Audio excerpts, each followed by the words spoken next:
9.1 yards per pass attempt. And oh, by the way, wow. Get some more. Yeah, and they allow 9.1 yards per pass attempt, second most in the NFL since week 2. And oh, by the way, now they got to face Jackson Smith-Njigba. Oh, wow. Yeah. Glug, glug. Well, you know what the problem is? I'll tell you what the problem is. Please do. You'd think on a show where you've got 3 other jokels here, you'd think I wouldn't have to do all the talking, but I do have to do all the talking. You guys are all too busy doing it, whatever it is you're doing. Marpal, Taj, Barry carrying like Yamamoto right now. I really am. Extremely disrespectful. Taj is just brown-nosing to try and work his way up to top 10 ranks. Taj, you're dead right. You're dead right. I'm like, I thought producer Steven gets my ear and just get me through this inning, and then it keeps going, and they keep rolling me out here. Fantasy Football Pregame with Matthew Berry. I don't know if we're calling Matthew Berry the World Series MVP, but the self-anointed man who was carrying the show in Week 9. It is now Week 10. Matthew Berry, George Savaricas, Jay Croucher, and Lawrence Jackson. I mean, you should see what happens on weeks that you're not here. I'm the hunchback of Stamford, Connecticut. Just the way I've got to carry these 2 yokels. So let me tell you, Matthew Berry would have Holes. served up a 3-run Jimmy to deep center field to Alejandro Kirk with the game on the line. I can tell you that. Don't make me make you my bunny. Yeah, did you miss the bunny segment? Yeah, you missed the bunny segment. No, I heard the bunny segment. Yeah, it's good. Yeah, tell your friends I don't know if I'm loving it. Bring some Australia into your American lives. What's your bunny stance, Barry? It's good. I like it because it's so weird that it'll be something I can make fun of Jay about. And I'm constantly on the lookout. Is there something that I can make more fun of Jay or Lawrence or Connor or you about? That's really what I've done over the last 3.5 years is collect little tidbits about each of you so that I can then throw you under the bus on national television. Well, you are facing Jay this week. We got a 2-7, 7-2, but a streaking Matthew Berry's 1-2 straight. Don't call it a comeback. Streaking. One of the hottest teams. I'm just trying to Cortland cover. Sutton. Good start. It was a 40. It was Cortland Sutton better than Brock Bowers. Bowers? He was. Not a good start. The line opened with him favored by 45 points. That's how much better his team is than mine. So I'm just trying to cover. At this point, I'm just trying to cover. Cover first. Everyone knows cover first, win later. That's the most important thing for any team. The caveatler is pretty good. Pretty good. How about the Toastler? How about the Toastler? Here's a toast to Jahmyr Gibbs. Last week, tough game, career low 28 yards from scrimmage for Jahmyr Gibbs last week. But this week, he gets my Commanders. And I got to tell you something. I do not want my Commanders to play Jaden Daniels again this year because he's the franchise and we're not going anywhere. And I think if somehow they beat the Lions today, they'll start talking about, when can Jaden Daniels come back? So I'm actively rooting for Jahmyr Gibbs to have a monster game and the Lions to put my Commanders out of their misery and we can start focusing on next year. Cheers to Jahmyr Gibbs getting back into the top 3 running back in the NFL status today against my Commanders. Okay. I like it. Lawrence? My toast is to Matthew Stafford, who has the 4th best odds. I thought it was going to be me. I thought you said Matthew. And I'm like, that's so kind of you. You're not 4th best odds for MVP even on this desk. Damn. But to the real Matthew Stafford, last year 20 touchdown passes, 8 picks. This year he already has 21 touchdown passes. Only 2 interceptions. Sean McVay, this offense is making it damn sure that he get those touchdown passes this year. Toast to the Rams and Matthew Stafford. Mine is to the Carolina Panthers. They can't keep getting away with this. Our Bryce Young and the Panthers 5-4 and playoff adjacent right now somehow. Favored at home this week against the lowly Saints. Chance they move to 6-4. So they've won ugly, but they continue to win and ripping off 4 wins their last 5 games. Okay, my toast is to the fine city of Berlin. One of my 12 favorite cities on earth. Really? Sorry that you haven't Can you name the other 11? I can't, but George made me name my other 5 last week in makeup, and I said St. Petersburg, to which he called me Comrade Croucher. It wasn't a political statement. I just like the river. Okay, Tommy Croucher over But anyway, Berlin, fantastic city. Not a great game of football so far. We'll get into that at some point. But no one's watching that. Yeah. I enjoyed my time in Kreuzberg and Friedrichsthal back in the day. Well, you go to Bergheim, or what were the spots? I went to Berghain. I lined up. Sven, the bouncer, the famous bouncer of Berghain, who's got the spider web tattoo. He took one look at me and he's like, "No, sir, you're not coming in."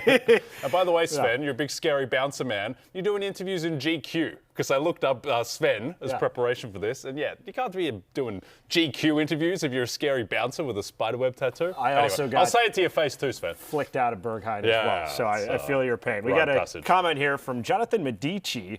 Yeah. Do we think this show becomes a bit of an audition tape for Jay's Colts podcast since the game is on and the Colts are trailing at the half, 14-13? For Shoeland. I need a new kicker. What's going on with the kicker?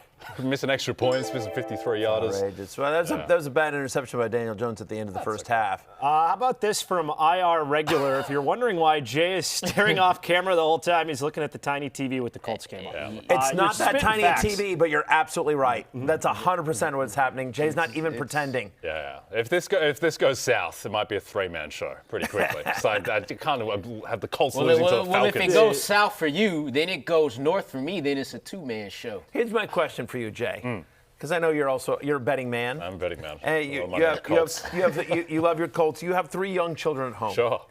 If down to 1 if the Colts lose. So that's my question: is if the Colts lose, the amount of money you have on the Colts to if they lose, will you have to sell one of your children? Well, I'll tell you this: if the Colts lose will for Ella- the shoe, will we Ella won't have any shoes left in the house. Yeah, we'll be selling the shoes. You're selling the shoes. Everything. Yeah. Will Ella have to go work?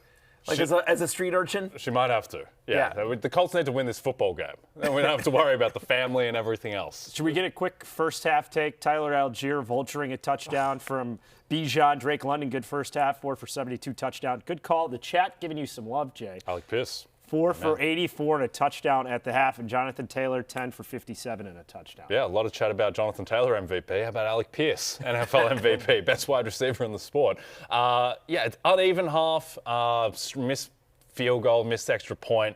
We'll see. I don't know why Shane Steichen wants to pass the ball so much. You give it to Jonathan Taylor, he's 10 for 57. Let's see him fail. Well, especially against the Falcons. Oh, it's very annoying. You would think it'd be a down 25 Shane and 30. This is where you want to run the ball. That's right. The strength of the Falcons is their secondary, not their run defense. So it's a weird one. But big second I'm half. sure it'll get figured out. Losing any of the shine on Danny Dimes, or still a believer? No. The interception he threw, albeit it was a bad one, but it was 8 seconds left in the half. He was trying to make a play there. Jesse Bates jumped it.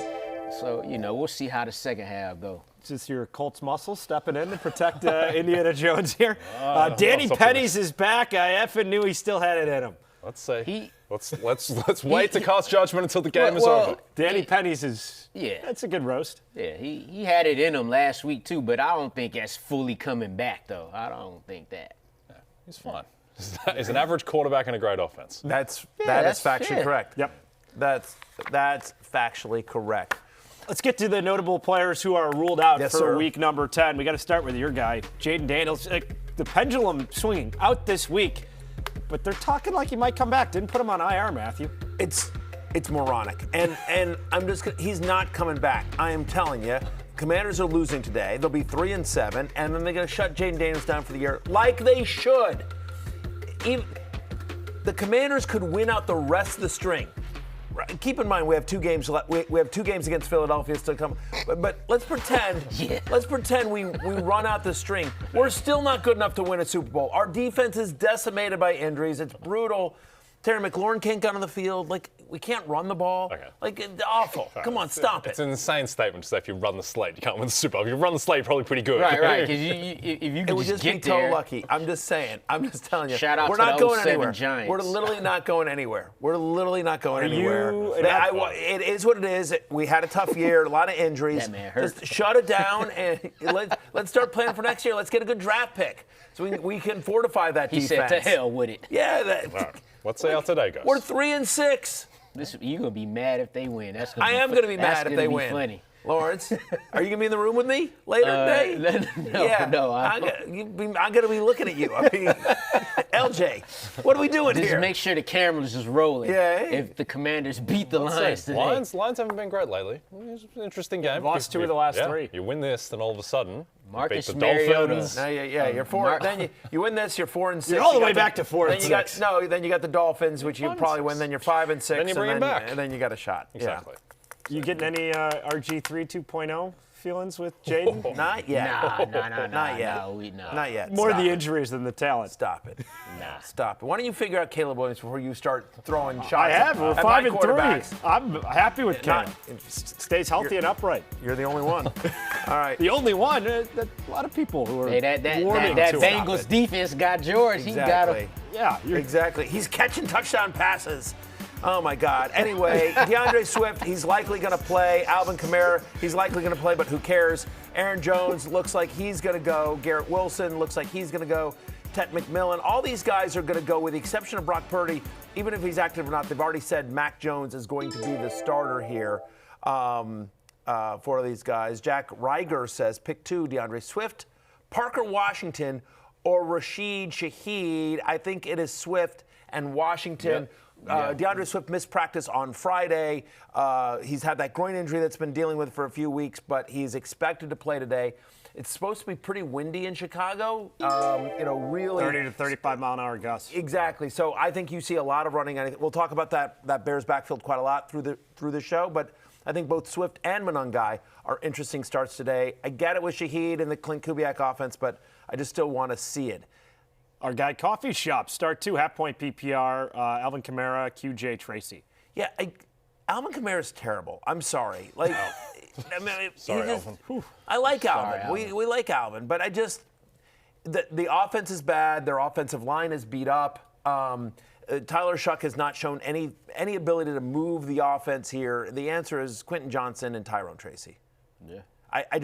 I can't imagine a scenario, Lawrence, where I would want to ever start Alvin Kamara. We've seen nothing from him for a long time. We've seen nothing from the Saints offense. Again, they traded their one healthy, good offensive player, and then anyway, they're just beat up and down the line. If they do get down there, Taysom Hill's coming in to take that touchdown. It's all weird. He's coming in They're in tank mode. They are in tank mode. They're like my team in the show league. I'm in a rebuilding process. Like I'm gonna get the number 1 pick next year. Mirror images of each other. The old redraft rebuild. I'm gonna make this a keeper league. Don't you worry. I got it all Please figured do. out. Please do. I'd love Because to have I Jazz sending them on run. With your trash heap of a roster, we'd be all for that. All right. We want your questions throughout the show here. Hashtag FF Pregame, and we'll get to those in the chat as well on YouTube. How about we kick it off here with our burning questions, top game previews. We're going to rip through 4 different games here. The first one, Matthew's already alluded to, the windy conditions, quote, Bears weather. You got the 2-7 Giants, 4.5-point dogs. It's the 5-3 Chicago Bears. That over/under 46.5 are both Chicago running backs viable plays this week with DeAndre Swift coming back, and you got Kyle Monangai who's carved out a role in this offense. I think they are. Again, you just mentioned we talked about these gusts. So what do you want to do? You just want to run the ball, especially against a Giants defense that allows rushing touchdowns at the 5th highest rate in the NFL. They're giving up 5.9 yards per carry to opposing running backs. We know the strength of your Bears is that offensive line, and so I just think in a game where the passing might be limited against a team that struggles to run the ball, I think both guys get a decent amount of workload. I have Swift at running back 14. I have Monangai at running back 23. Of course, all the ranks are after the Thursday night players have been removed. I know you may not believe it, but there was actually a game of football on Thursday night. Just didn't seem like it. So I do think both guys There was a sporting event. Much more of it was a game of football. Yes, It wasn't quite entertainment, though. People gathered. There were some cleats out there. Yeah, there people was some gathered to cleats. watch Yeah, something. yeah. But yeah, I think both guys are viable today because I think they go fairly run heavy in a good matchup. Yeah, for sure, Matthew. And even before DeAndre Swift had this injury, in those prior 3 weeks, he was a top 10 running back in fantasy points per game.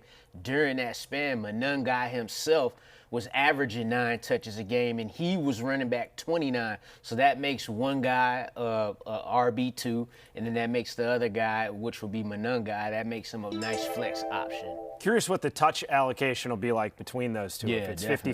50-50, if it's still more predominantly DeAndre Swift, if Monangai is going to carve into the role. We got Hair of the Frog, pick 2, Aaron Jones, Debo, ETN, Swift, or Monangai, PPR, hashtag Ribbit. Well, we just talked about DeAndre Swift, so I prefer Swift to Monangai. Travis Etienne, I want no part of that Jacksonville's offense if I can help it going up against Houston. Like, it's going to be tough. I have an uncomfortable amount of Parker Washington. I'm just going to admit that to you. That's the way my season's gone. I have an uncomfortable amount of Parker Washington today. But ETN, I think that's going to be a tough road to hoe. And I know Aaron Jones is expected to be active, but he's got that shoulder. I don't love this matchup here. You're always nervous that Jordan Mason's going to get some work here as well. Ravens defense have quietly been a lot better recently, last couple of weeks. They're finally fully healthy. So I think the answer here is Deebo Samuel and DeAndre Swift, hair of the frog. Yeah. I agree. George, as a diehard Bears fan, what percentage chance would you give off the top of your head that Kyle Monangai gets more carries than DeAndre Swift today? Ooh, I think that's more probable than people are giving credit, just because I think in this Ben Johnson offense, he wants someone who can consistently run between the tackles on first and second down, and that is not the strength of DeAndre Swift's game. He's a better receiver. He's better running on outside. The edges, Yeah, running on the edges. He should be a third down type guy who's getting 10 to 12 touches, and Monangai should be 12 to 15 type carries, the plotter first and second down. And you know what's weird is like, again, we always make all the easy comparisons to Detroit, Yep. as well we should, And obviously, because it's the most logical. Right, it's the most logical one. But think about Jahmyr Gibbs' rookie year.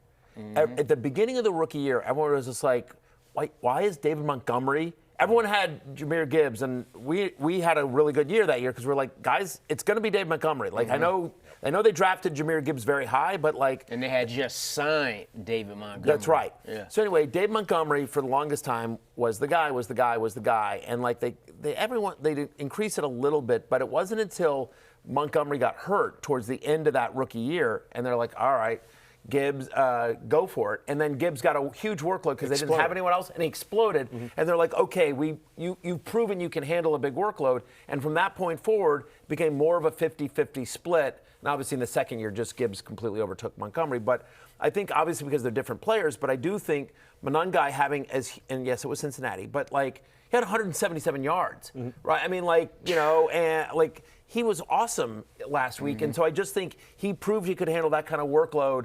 And then you think about the type of player, he's very David Montgomery-ish.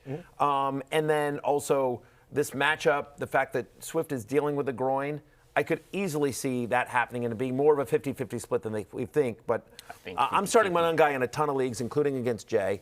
So we'll see how it plays out. I think it matters if you're PPR, Swift is the better play for the receiving course. work. If it's a non-PPR, then I would lean Monangai because he has a much higher probability of getting a touchdown with a carry inside the 5 yard. Yeah, and but the point here is just like, are both guys viable? And the answer is yes. The answer is yes. 100%. Conversely, are you still starting Rome Odunze after a goose egg last week against the Bengals somehow when they put up 47 points and 600 yards of total offense? So I think the factors working against the Dunze are, one, the wind, which isn't great. Two, whatever happened last week. And then three, the fact that the Bears are 4.5-point favorites and they may not be needing to throw that much because they can get their ground game going against the pretty suspect Giants rush defense.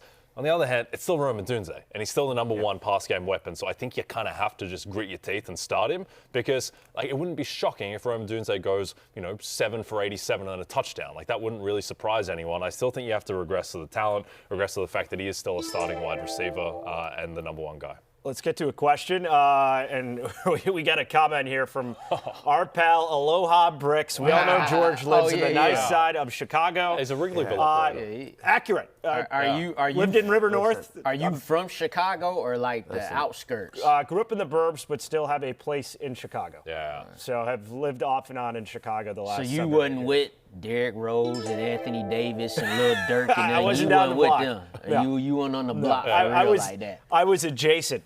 Ryan McGlynn paid for internet on my flight to Vegas just to get your help feeling some serious flexual frustration knowing he won't be there.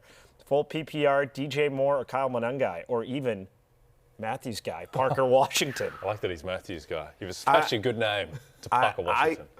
For me, I think it's Kyle Monangai. We'll talk about Parker Washington here in a little bit. I think he's the only Jaguar that you can consider starting today. But I just think of those three guys, who's got the best chance at a touchdown? I think it's Monangai.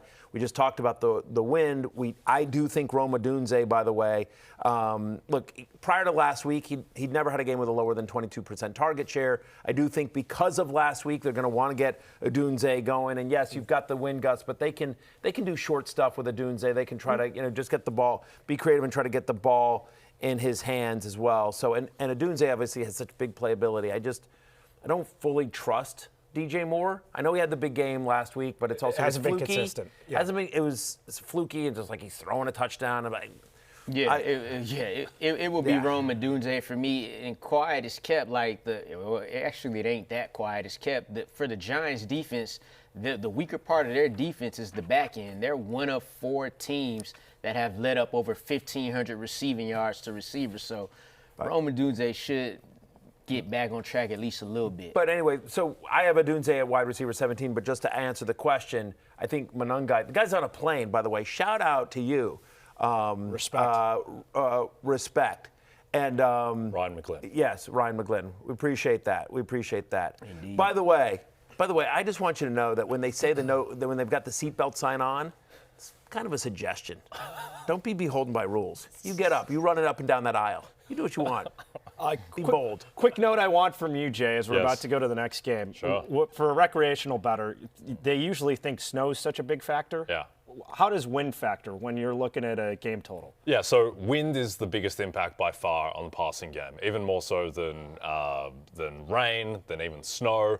Like, think about, there have been high-scoring snow games in the past. Think about Yeah, of that course. Cincinnati-Buffalo snow game in the playoffs a few years ago where Joe Burrow did whatever he wanted. Wind, just naturally, just think about it, it affects your ability to throw the ball through the air, to throw deep, to throw accurately. So wind is the thing that leads most to heavy run scripts.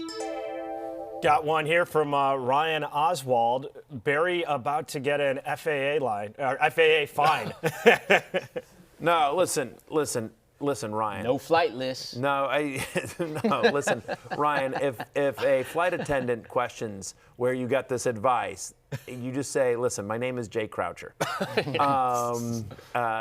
Make no mistake, Jay, who's flown internationally, I've got this advice from Jay. He tells me it works all the time. It doesn't matter. Unbelievable little sequence for Matthew around airline commentary after you defended Denzel Washington's performance in Flight. I did. Hey, he got him there safe. He did. He got him there safe. By the way, Ryan. Don't hate the player, hate the game. Exactly right. Ryan, demand more snacks too, by the way. When they give you which one of these, you're like, I want them all. I want them all. You demand those snacks. I can't wait for you to take the train to Philly next week. Yeah. I am not flying next week. You're getting him out of the air. Well, in all seriousness, because of the government shutdown, a lot of flights have been canceled. I mean, it's tough out there in terms of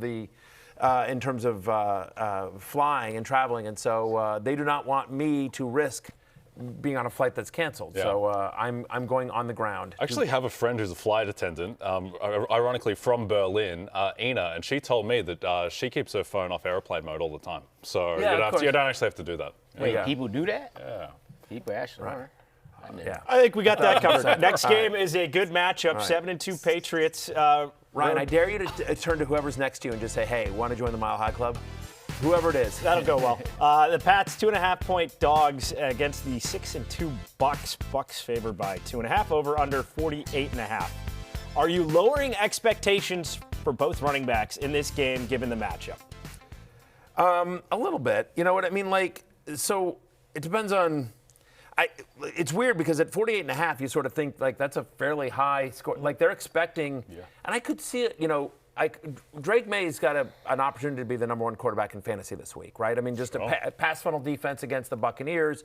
Obviously, he's been playing very, very well. And then you think about Baker Mayfield, yes, no Godwin or Evans or Bucky Irving, but out of the bye, they've had sort of 2 weeks to kind of get this offense right. It's struggled a little bit, and so I think you'll see, obviously, you'll see Emeka Ibuka, but and he'll see some Christian Gonzalez, but Tez Johnson and the ghost of Sterling Shepard. I think Kate Otten actually has a nice game in this one as well. So I don't think the matchup actually hurts each other. I'll say that. Let's start with Travion Henderson. The hope here with Travion Henderson is that no team in the NFL gives up more receiving yards to opposing running backs than the Tampa Bay Buccaneers. Now they're good against the run, but just that I'm hoping that the Patriots' run game, and I don't know why I'm using air quotes, but I am.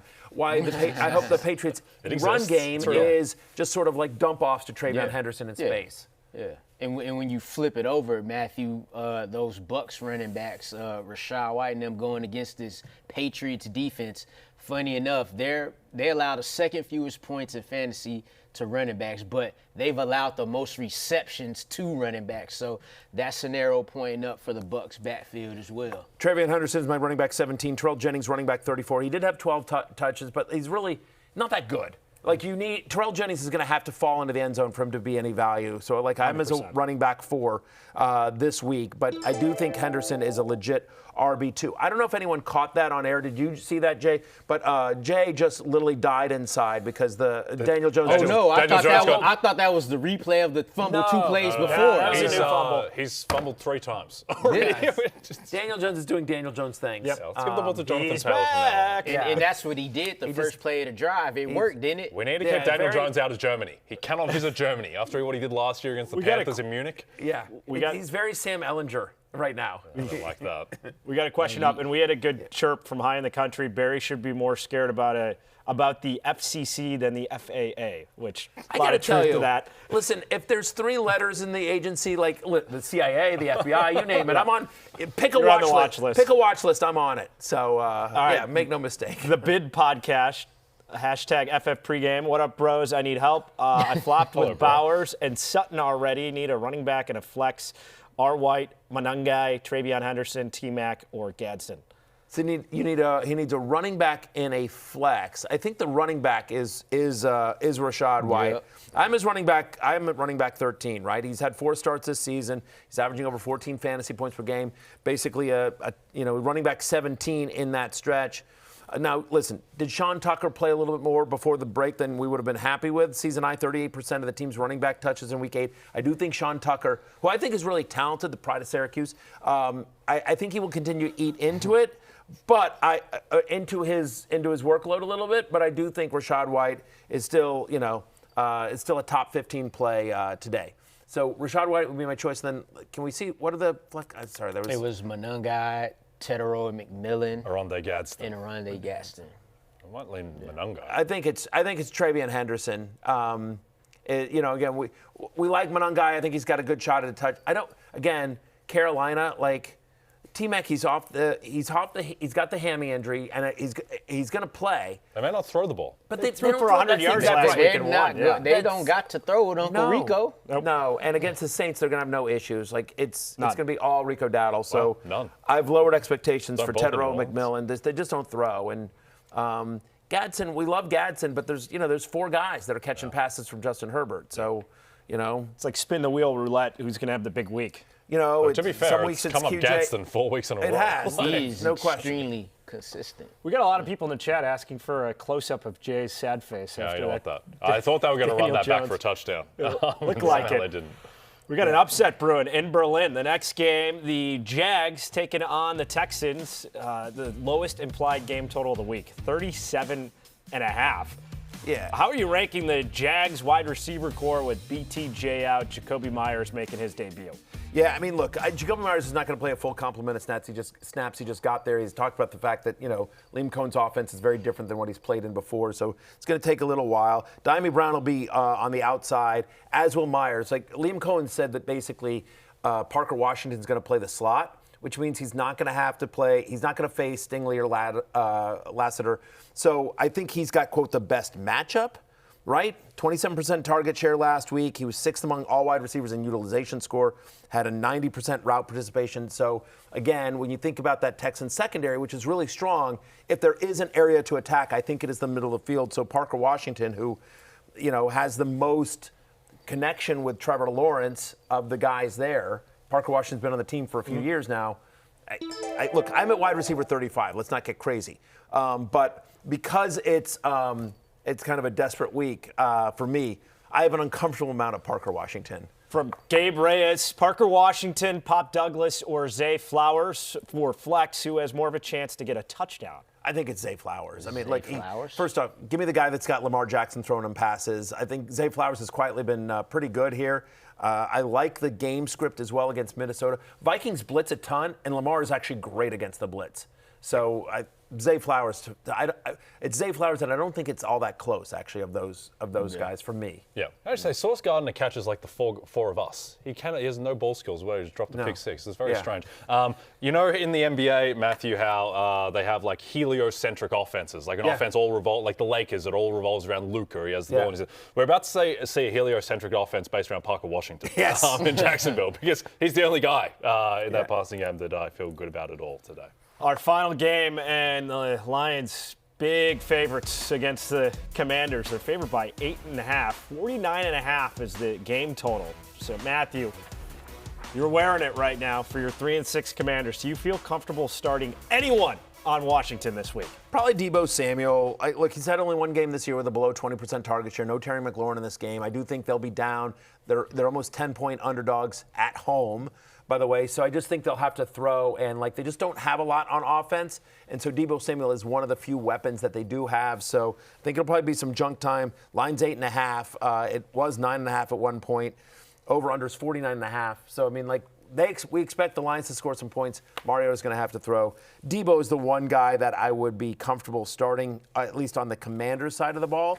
Interesting thing that, Grant Paulson, who covers the team, does a really good job, said that, Cliff Kingsbury's been talking up Chris Rodriguez quite a bit. And so I was checking around with some of my team sources as well. And I said, who do you think gets more work in this one, Chris Rodriguez or Ja'Cory Krosky-Merritt? And they said, probably C-Rod, but I'd avoid at all costs, which I think is the answer. So, I'm not starting Ja'Cory Krosky-Merritt. I would avoid that, that whole backfield. I think it's going to be a tough game. All right, let's knock back some shots, the predictions that we feel real confident in. Matthew, you're batting leadoff for us. All right. Jackson Dart going up against your Bears, George, finishes as a top 5 fantasy quarterback. On the season, since he's taken over as the starter week 4, he's actually QB4 on points per game basis. Bears allow almost 20 fantasy points a game to opposing quarterbacks. That's 7th most in the NFL. I know it's windy, but that means he probably tucks it and runs, which will help his fantasy value. Top 5 finish for Jackson Dart today. Okay. Jags-Texans, a quintessential AFC South showdown. The total is 37.5. Too high, I say. Goes under 37.5. Also, I attached my relatively good name to the Jags midweek. I'd like to abandon that position after seeing their injury report. Texans win 17-14. Well, you know, Jay, I feel like the Giants and the Bears over-under isn't high enough despite the win. You got the Giants here, 4th worst defense. You got the Bears, 7th worst defense. Both teams averaging more than 27.5 points per game allowed. So give me the alt line on over 48.5 here between the Bears and the Giants. There we go. Giants have been terrible on the road, 0-5. Bears have covered their last 2 at home and 1. I have the Bears covering -4.5. All right. So while Jay is slowly dying inside right now, as his Colts piss away all of Jay's money and his kids' college fund, this is exactly what's happening right here. You're seeing this in real time. I will say that his fantasy team is going to do very well today against me, and one of the reasons why is Quinshon Judkins. 100 yards and a touchdown for Quinshon Judkins. Since week 2, Jets are giving up the 4th most rushing yards per game to opposing running backs, and that was before they traded away Quinnen Williams. So, yeah, Quinshon Judkins, 100 yards and a touchdown today for QJ. Okay. I can play the reverse jinx game as well, Matthew, though I don't really care about this game. But Commanders cover +8.5. Detroit's offense, a little broken lately. Offensive line not looking so good. Having to throw the ball a bit more. Marcus Mariota, who I've criticized in the past and lost some bets over in the past, he runs a competent offense when he fills in for Jaden Daniels. So I think it's going to be close. I think Detroit win, but I think it's a 1-score game. I'm fine with them covering.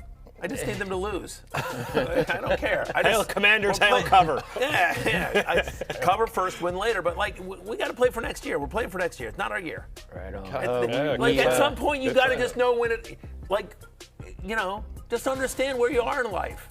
Yeah. Well, they're doing the Mexican wave. Yeah, you know you're in Europe if you see the wave at an NFL game. We do it in Australia too. We just talked about Zay Flowers a little while ago. I'm going to go Ravens here, winning by an alt line of -6.5. Baltimore allowed at least 37 points in 4 of their first 5 games, right?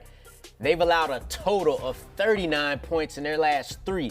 And this is against teams like the Rams, the Bears. Those are 2 of the top 8 offenses right now in the NFL. So I think their defense has stepped up. I think they take it to J.J. McCarthy, win by that art line, and get back on track. Baltimore Ravens. All right. I got the Carolina Panthers. They keep rolling. They're going to cover today against the Saints. That line is steamed up from -4.5 to -5.5. Saints full tank mode, trading Rashid Shaheed like you talked about. Rookie Tyler Shunk struggled in his debut. I think it's going to be more of the same today. So I got the Panthers. It's going to be ugly, but they'll cover and get the win at home. All right. Okay.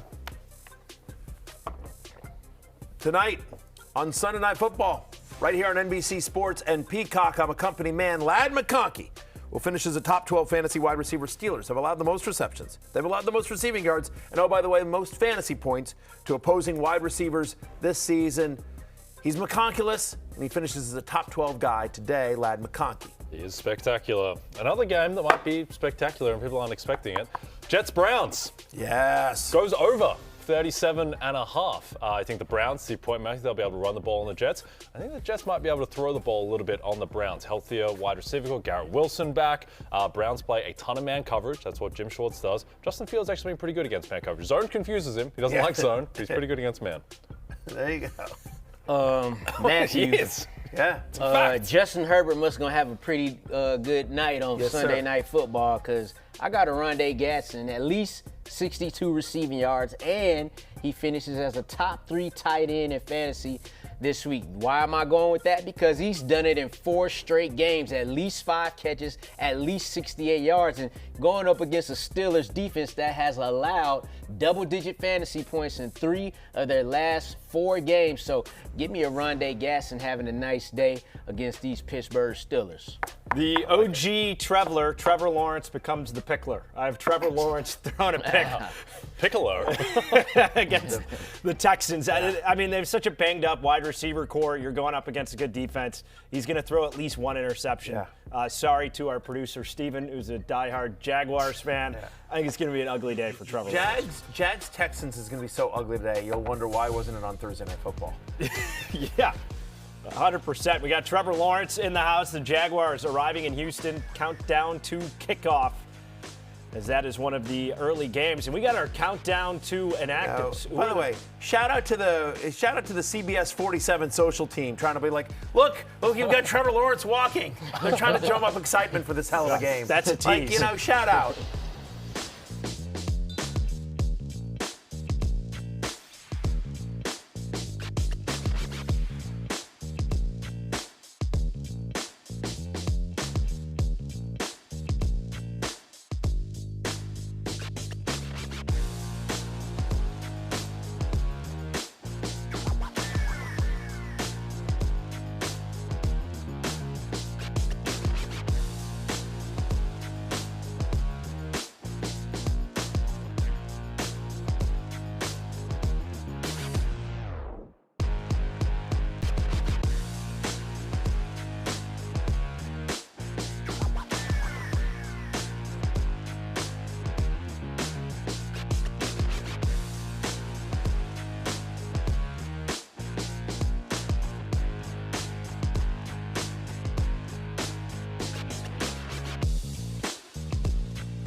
Welcome back to Week 10 of Fantasy Football Pregame. Garrett Wilson clocking in. Who's going to be throwing him the ball? Quite the mystery and suspense. For some reason, Aaron Glenn not just saying, hey, it's Justin Fields, like the entire world knows. We'll get the start. Yeah, we'll get to that. Notable injury updates. Everyone active. All the people that we were monitoring, Aaron Jones, Tet McMillan, Harold Fannin Jr. ago, Brock Purdy will not start, but a chance he is at least suiting up as a Emergency backup. quarterback, yeah. It's good to know he's alive. Yeah. We're getting worried about Brock. I haven't seen him for 2 months. Weird. It's a brutal it's injury. Weird. Well, by the way, you think about it, like 49ers signed Brandon Ayuk to a huge extension, gets injured then they sign Brock Purdy to a huge extension this offseason, gets hurt. Just stop signing guys to extensions. Bosa injured? I'm just, right, Bosa, yeah, exactly. This is awful.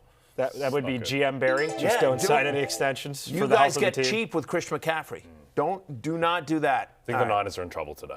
Big trouble. Okay. Really? Yeah. I think the Rams From Nicholas Sveck, 2-7, pick 2 out of DK, Monangai, or Woody. Love the show. Sorry, Nicholas. I assume he's calling. He's asking. I think he's he's calling. doing He's trying to relate. He's Yeah, trying you're to 2 and relate. 7. That's He's what one of he the does. real ones. No, he's one of the real ones. It's just like, hey, let me take a shot at you, but then ask for your advice. Yeah, let's get 2 and 7 viral like 6-7. Yeah, exactly. Smack you around a little and then buddy you up. 2-7.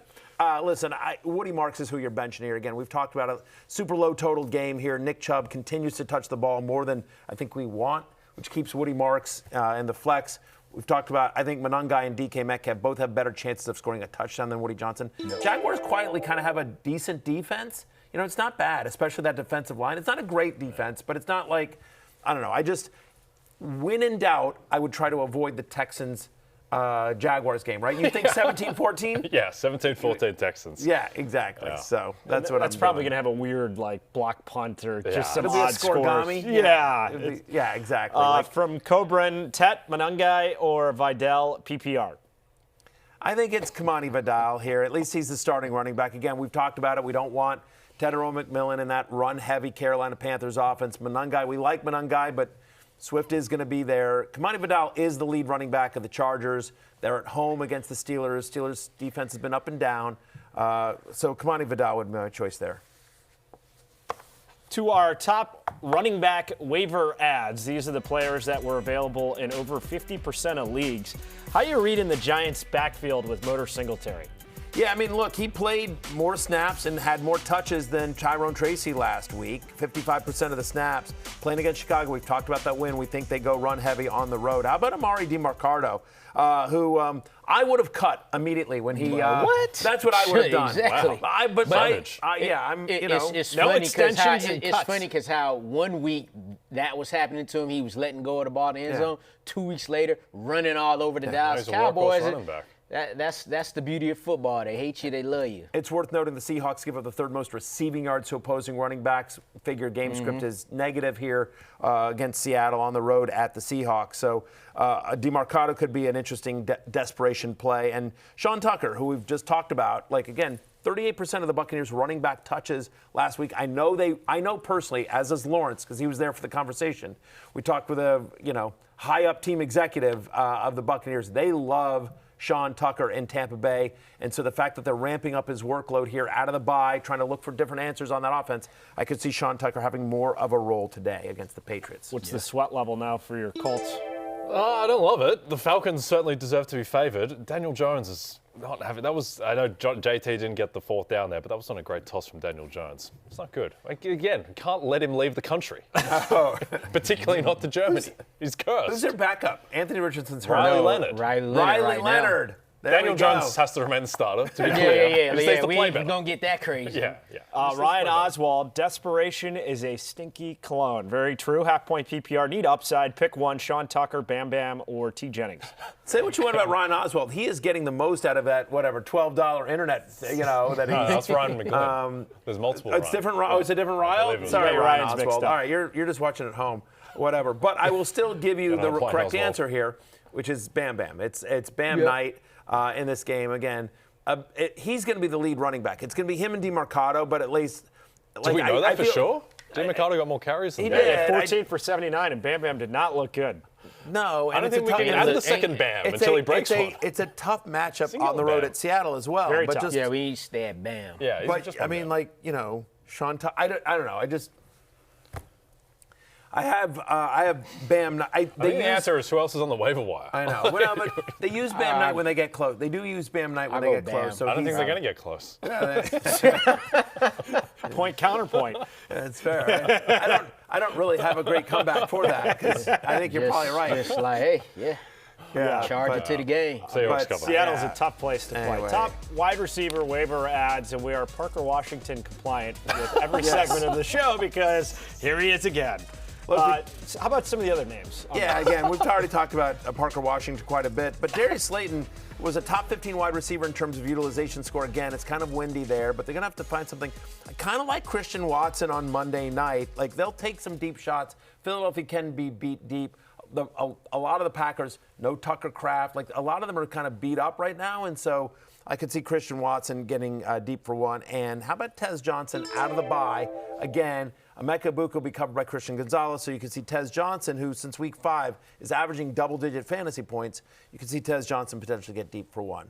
Here's Bearded Yoshi, who wants to know Woody Marks, Alvin Kamara, Tedero McMillan, Slayton, or Pop Douglas for the flex. Chat. He's telling us he's down. Discuss. He want to have a chat. Is that an imperative? I like He wanna have a McMillan. chat. Yeah. I would go Tedero and McMillan here. Yeah, I think it's It's, McMillan. Still number 1 receiver on the team. I like Pop Douglas a little more this week after the rapport's been building with Drake May, but Right. And no Tedero Keyshawn and Booty. Yeah, Booty's out again. Which is a problem, by the way. Keyshawn Booty's been fantastic this Yes. year. Pop Douglas Yeah, he's is, like Drake May, if he wins this game, he's going to be a top 2 favorite. He's going to remain a top 2 favorite for MVP, and there's a viable chance that Pop Douglas is his number 1 option. Like, it's probably Stephon Diggs, but Pop Douglas. Yeah, I mean, he doesn't play a ton. He only plays like about half the snaps. Someone's gonna have 'cause- to play with Well, no again, Booty. but right. I mean, like, he's their slot guy, and so when they're in 2 wide receiver sets, he's just not out there. But Tampa Bay struggles against the slot. They struggle against pass in general. So we do think it's a heavy Drake May passing game in this one as well. Let's check out our quarterbacks and tight end streamers. And one of the names on the list, how about the whirlwind the Cardinals had with saying, oh, Kyler Murray's close. Is it going to be him or Brissett? Actually, Kyler's on IR. It's Jacoby Brissett for at least the next month. I think they hate Kyler Murray in Arizona. I don't know. I mean, what a plot twist. It's just it just does not seem to be going well for the two sides there. I know our own Mike Florio a week ago on Football Night in America said, don't be surprised if Kyler Murray moves in the offseason. And then, like, today, there's been a lot of reporting that was very similar to Mike's.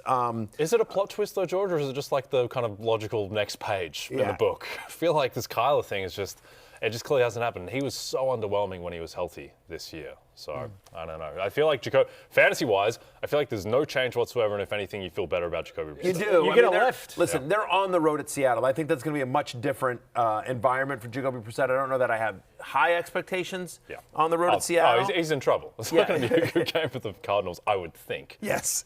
But he's potentially a streamer. I do think Marcus Mariota in comeback mode against the Lions, who have, over the last 4 weeks, Detroit's allowed over 20 fantasy points per game to opposing quarterbacks. And so in a high-totaled game where they should be trailing, I think Mariota is pretty interesting here. Cade Otton has had a 19% target share since week 5. Patriots do struggle against tight ends. And Juwan Johnson seems to be the number 2 passing option, obviously with Rashid Shaheed now in Seattle. After Chris Olave, it is Juwan Johnson. Well, shame on you, Matthew. 2023 League of Assholes champion, Juwan Johnson. Yeah, he's got a championship ring. His banner hangs at at Matthew Berry Field. Yeah, no, I was gonna say. Maybe we should name the stadium after you. No. Live at noon in the Cox Stadium. What a ring. Rolls right off the tongue. We call it Cock Field, but yeah. I'm sure the president will love that. Yeah, don't call it that. No, that's what we call it. We call it, at Cockfield. That's where we play our home teams. Again, it's short for Peacock. Quite the home field You advantage. know how they It's call short it the link? You can call it exactly. Yeah. Like the link. Exactly. It's Picking Peacock up what you're Field. laying down. How about we get to Malcolm J's question? Okay, sure. What is up, it? y'all? Happy Sunday. up? Right back at you. Flex 2, Marcus Tracy, Pop Douglas, Rashid Shaheed, or Dalton Schultz? So I'm going to say Tyrone Tracy, and then as much as I've been saying, I don't love that game. It is probably either Dalton Schultz or Woody Marks. I will say Davis Mills under center. I do think Jacksonville actually struggles against tight ends, and so I could just see Dalton Schultz PPR scamming his way to 11, 5 12 for 37 points. Yeah. and a touchdown. Yeah. So it's probably the two running backs here. Yeah, I'd go I Marks. just say, with this Jags defense, which statistically has been fine, it's completely fraudulent because it was all built off of turnovers in the first 5 weeks. They got the Niners to turn the ball over 4 times. Mahomes turned it over to 1 or something. That was crazy. They shouldn't have won that game. I was going to say it's built off that Chiefs game on prime time. The Chiefs should have scored 50 in that game, and just weird stuff happened. They just gave up 29 points to the Raiders, who couldn't do anything. They gave up 35 to the Rams without Puka Nacua. It's not a good defense. No. And so I'm not that afraid of the Jags. Okay. Bring them on. Yeah. Me and Davis Mills. Right off in the sunset. They've written off Davis Mills, and to the best of my knowledge, he has not written back yet. He might have, honestly. I got to be honest. If you watch the games, you're like, he probably has written it. He right. He probably has. He right. Yes, he's Return to sender. been very He polite was the about it. future for the Houston Texans at one This point. is a good one Dome. from Jake SD, the ankle dome. Yeah, honestly, I will tell you, Jake, it's we finally got approval from the state. The ballot finally passed, so the Ankle Dome is being built right now. It's an indoor stadium. We've ankle friendly. We've got one more year at Peacock Field. Again, to Lawrence, it's Lincoln Financial, everyone calls it the Link. So Peacock Field, everyone calls it, the cock. But I'm just, But yeah, at Peacock Field. Couldn't help but himself. yes, the Ankle Dome is coming. Bad weather here in Connecticut, so we need a dome stadium. So Ankle Dome. Yeah, I assume a bronze bust of just an ankle out front. Nice statue. Just ankle. obviously. Desperation plays. Should I start an OnlyFans for my ankles? It's I've a thought about no-brainer. it. Good luck. I've thought about it. Only ankles. Only ankles. Yeah. Club said back open, Matthew. That noise, by the way, that noise you're hearing in your ears, that's producer Steven updating his resume. That's what you're hearing right now. The click clack of the tie. That's producer Steven literally updating his resume as we speak. My desperation play, club set is open, baby. So I do think against a Jets defense that has struggled so far this year and just traded away Sauce Gardner, Cedric Tillman, who's only had 3 healthy games this year, but he's scored in 2 of them. I do think, to your point, I think this could be kind of a fun, weird game. Browns and Jets. And so, give me Cedric Tillman, who I think he's better than Jerry Jeudy. The most improbable 30-27 game that you'll ever see is coming up in East Rutherford. For me, how about, I love it when you call him Big Popper, Pop Douglas. Yeah, sure. Pop Douglas, who could be, I think will be the number 2 option for Drake May, who's played as well as anyone in football this year. So far. Yeah, I'm going to go with Jacoby Brissett. This is obviously in 1 quarterback leagues. He's been a top 10 fantasy quarterback since week 6. At least 260 yards and multiple touchdown passes in each game he started this year. Seattle kind of a middle-of-the-road pass defense, but not because they're bad or anything, but because they're just beating everybody up. So if that happens with the Cardinals, you can depend on Jacoby Brissett in the pass game. Yeah. Packers have a void with Tucker 2.0 going down. Tucker Kraft, Luke Musgrave, who was a second-round pick at tight end. He went for 3 for 34 in Kraft's absence. So I do think he'll be a part of the passing game going forward. If you're trying to get a plug-and-play tight end for Week 10, wouldn't be a bad option to throw in there for the Monday night game. It is now time for Prop a Shot. All these markets you can bet on DraftKings. Matthew, which football would you like? I'll take this one. Okay. I don't trust the yellow one. Yeah, the runt football. Yeah, there might be some Deflategate thing going on there with that. It feels softer. Yeah. By the way, Shane Steichen, if you're watching, we're all about to do something that you shouldn't do the rest of the game. No more throwing. Jonathan Taylor gets every single snap. All right, I'll go first. Nice, Jay. 1 for 1. Go for it. Okay. Oof. Okay, good. That took the pressure off.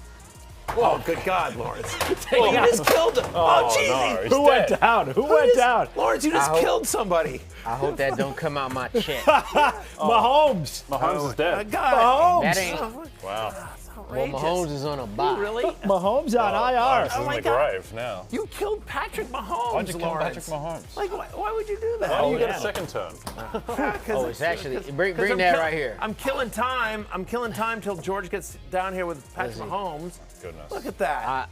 Oh, my. Dude. Oh, no. Oh, it's this way. Dude. This is like the film House of Wax. That's the horror movie. That's The wax is broken That's off. 2 dislocations right there.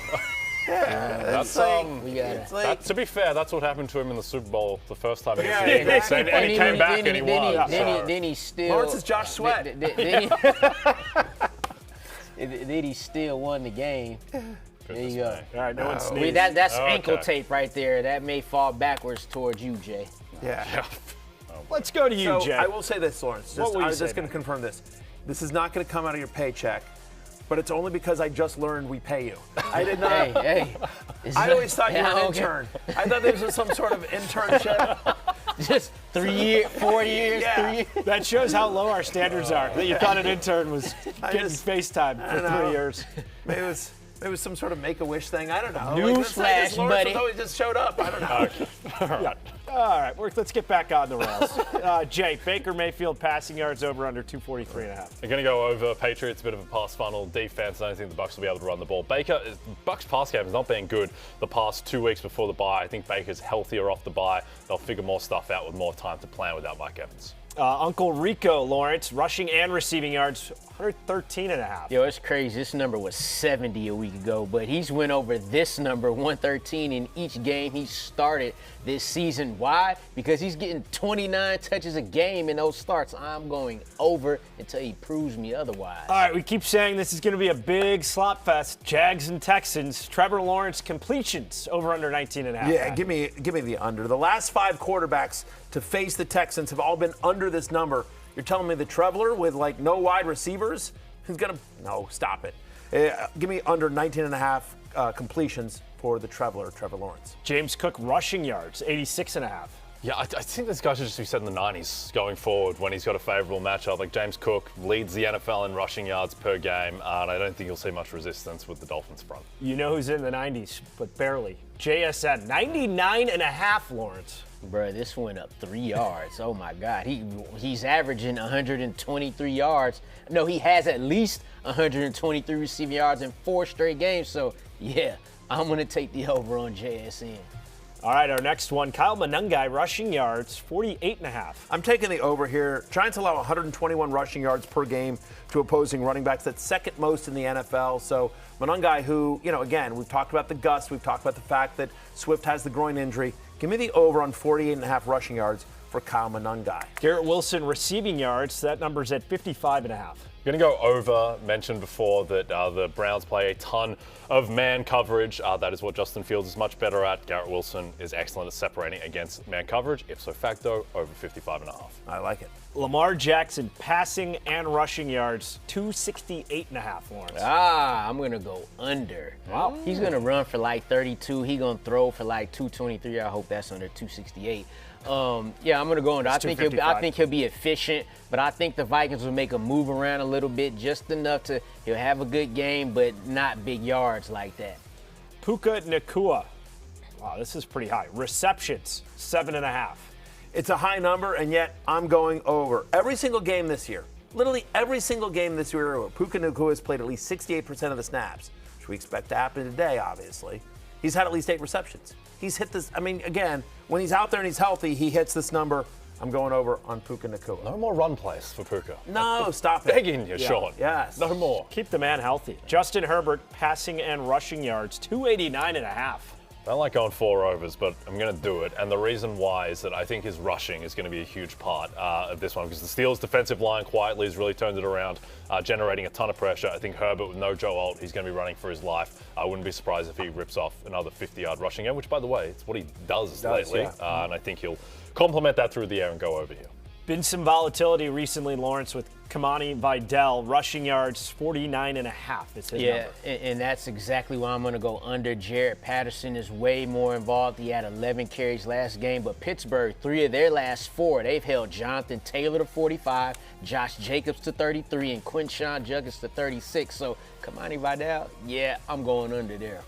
And finally, DK Metcalf, I like this. Longest reception, 22.5. Yeah, I'm going to go under here. Chargers have allowed the 4th fewest receptions of 20 or more yards. I think DK Metcalf gets a lot of defensive attention tonight. I don't get a great feeling about the Steelers' offense on the road. Feels like they've been a little. I think they try to run the ball significantly. I don't know that they're going to have to air it out. So I'm going to go under 22.5 for DK Metcalf's longest reception tonight. Chargers very good at limiting explosives. Yeah. Very well coached defense. Hey guys, guess what? DraftKings Sportsbook, official sports betting partner of the NFL, and new customers bet $5, get $300 in bonus bets if your bet wins. Download the app, use promo code FFHH when you sign up. DraftKings Sportsbook. Oh, the crown is yours. The crown be yours. Indeed. How about this? Great. Now I got to bet your Mahomes a second Hey, week no, in a row. no. We ready. He ready. He You back. see- He you back. see him standing up? Get the word out. Mahomes see is it? back. The ankle leg is dome must have the same turf as MetLife. That wins the first hour. Medici in the kitchen cooking. Medici was Patrick number 2 in the Mahomes power ready to rankings. go. Moving up. Look at that. Look at Mahomes. He's smiling. I just got a text from Brittany Mahomes. She's very upset at you.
Hi, I'm Justin Herbert, and I'm about to fill out my ultimate movie bracket. God, I love both of these movies. No Country for Old Men is a kind of a terrifying movie. Not terrifying, scary, but but at the same time, The Departed. I love The Departed, so I'm gonna go The Departed here.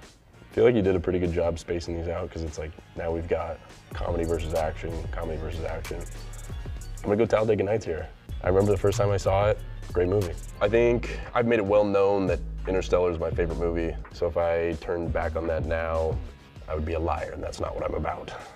So Interstellar wins. I think a lot of people are gonna be upset that this team goes on, but I'm ready to deal with that. I'm gonna go Shawshank Redemption.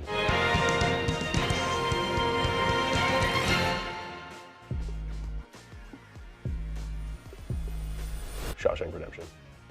I'm kidding. Interstellar. All right, what's your take here? We got Sunday night Steelers Chargers, 7 p.m. Eastern time. Listen, But Talladega Nights over Gladiator is a sin. You can't do that, Justin. Not on national Listen. television.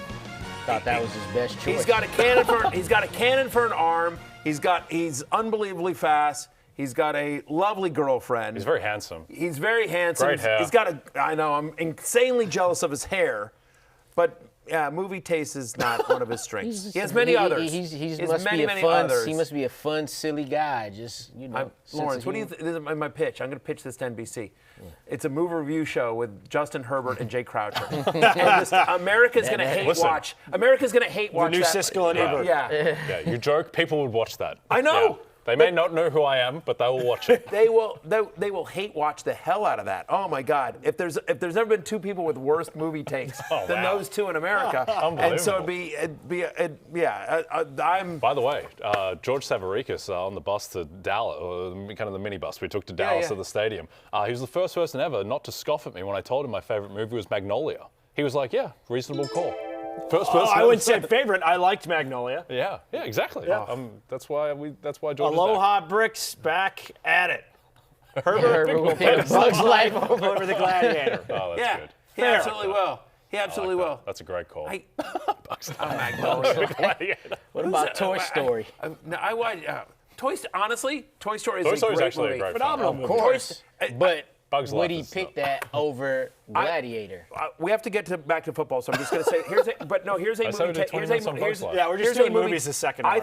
I think Toy Story is one of the all-time great films. Not one of the all-time great kids films, not one of the all-time great animated films. One of the all-time great films. Is just somebody who writes, who's written a lot of screenplays, who's written just throughout my entire life. Yeah. That is a masterclass in structure, in story structure, and like that movie. That's the screenplay of that movie is unbelievable. That's my rant for the day. Oh my God. Jonathan Taylor. Taylor. Screenplay. Jonathan my Taylor God. Scoring. Yes! Yes! Ella doesn't have to work. No flags! No flags! Ella doesn't have to work. There's all no the kids, flags. all Jay's kids get to eat. Very important 2-point conversion if they cover or not. Anyway, big true. play for Jonathan Taylor and for Lawrence's team. Lawrence has Jonathan what a Taylor. run, Who are you Jonathan playing in our Taylor. league this week? I don't know, but I know I got Jonathan Taylor, and they don't. That's a good point. Pull it up. He's facing Denny's Analytics. Denny's dead. Oh yeah. Denny's, yeah. But you know what? Denny's That's fine. deader than Barry. Because I'm in the basement with Denny. I need Denny to keep losing. Yeah. So that's good. I'm glad. Good job, Lawrence. Well done. There we go. Yeah, Close out this win, Colts. Yeah. What's driving you to drink? Anyway. Oh, what's driving me to drink? Aaron Glenn. From the highs of Jonathan Taylor to the lows of Aaron Glenn. Let's be clear. All right, look, I get it. Like, my fantasy team's also in the dumps this year. So I get, but you don't sit me saying, like, I don't know if I'm going to start Drake May against Jay. I'm not going to name my starting quarterback. What are we doing here? The whole thing about, like, I'm not going to name a starting quarterback. I said, like, on Wednesday, I just said, yeah, I'll name it for you. It's going to be Justin Fields. And you know what? Today, it's going to be Justin Fields. Aaron Glenn drive me to drink, and the way he's using everybody, and just, like, the whole thing, like, stop it. You got one win. What are we doing here, America?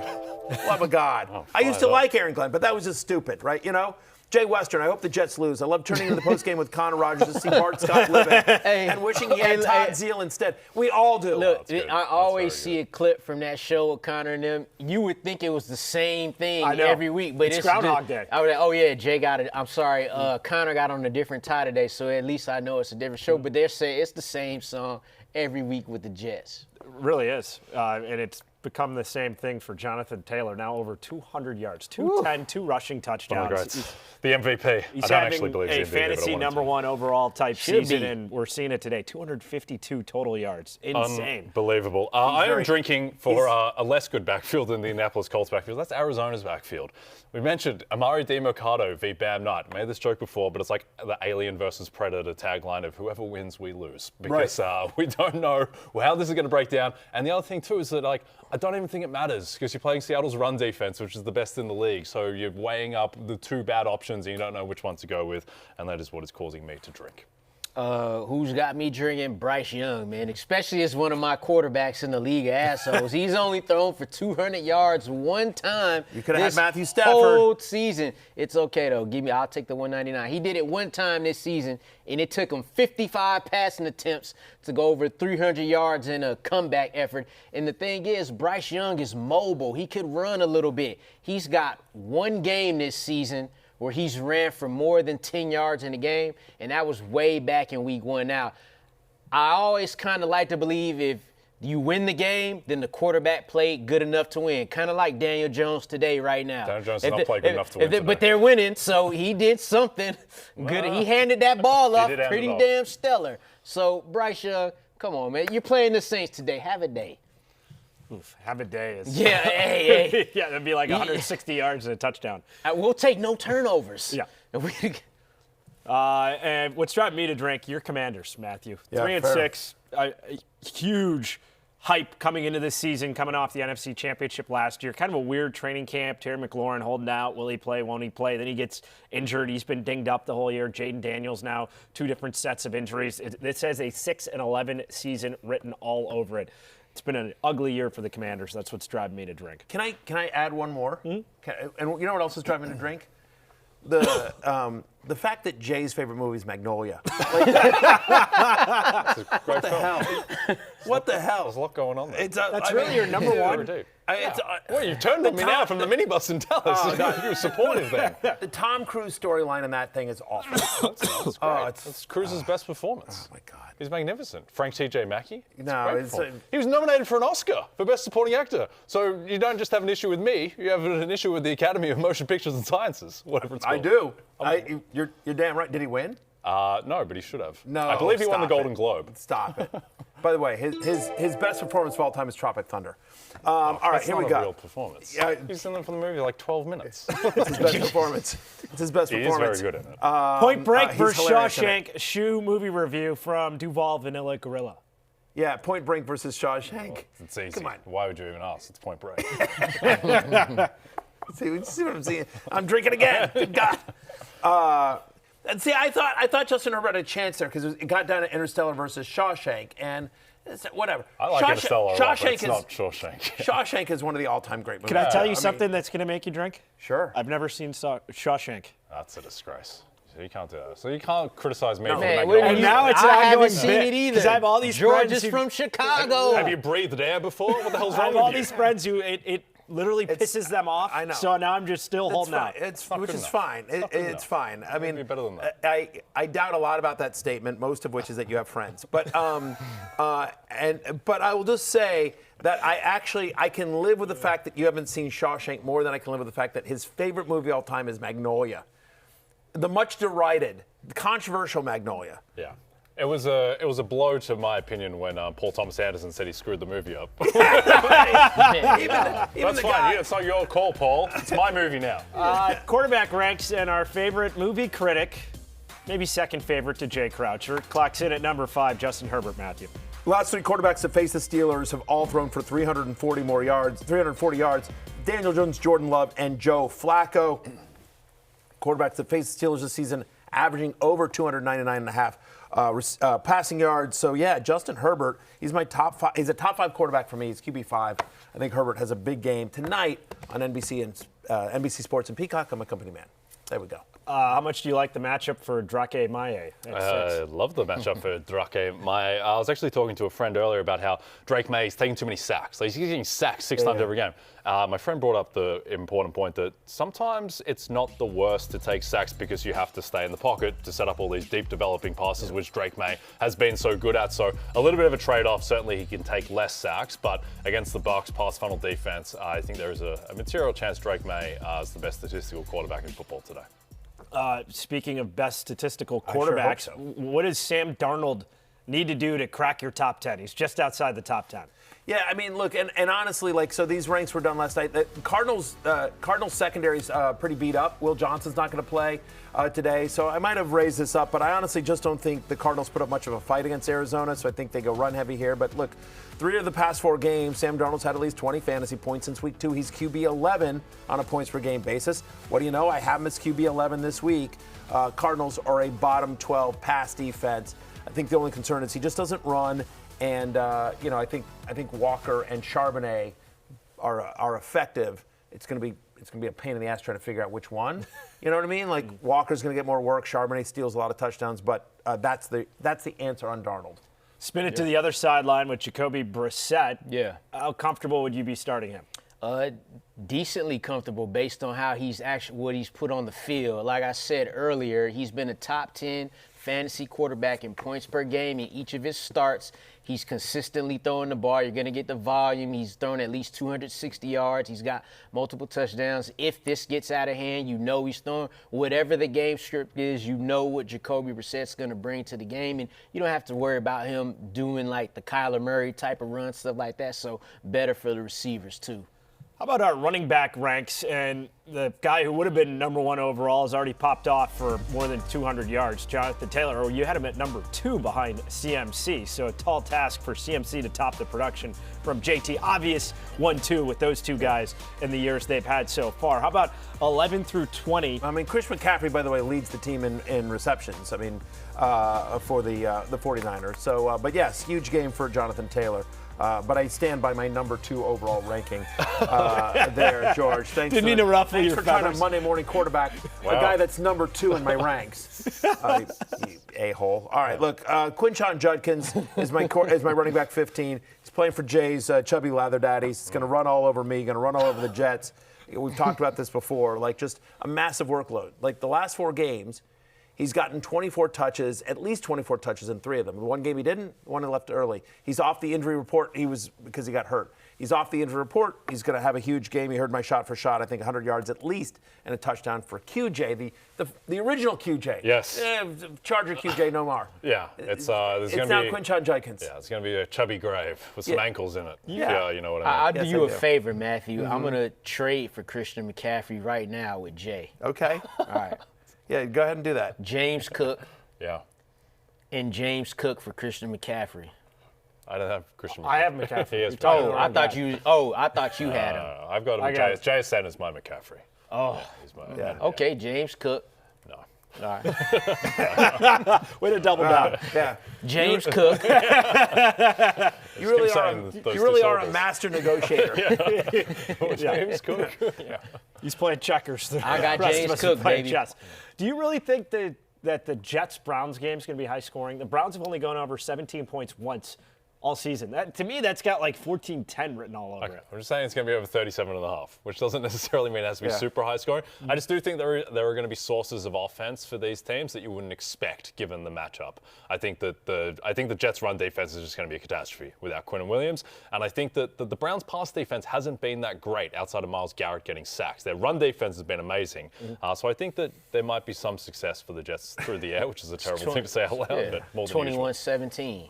That's And what don't it is. forget, That's over. the Browns had no idea who to prepare for because Aaron Glenn wouldn't tell them who the He's got a quarterback is. schematic they're advantage. going to be like, whoa. We prepared for Tyrod Taylor. We had no idea what was about coming. that whole thing. When Totally that whole, blindsided us. When that whole thing came out, all I thought about was that LeBron gif on the Lakers when he's like, ooh, you got me. Why is it always a 1-8 team that does I this? don't- You never see an 8-1 team like, ooh, who could our quarterback be?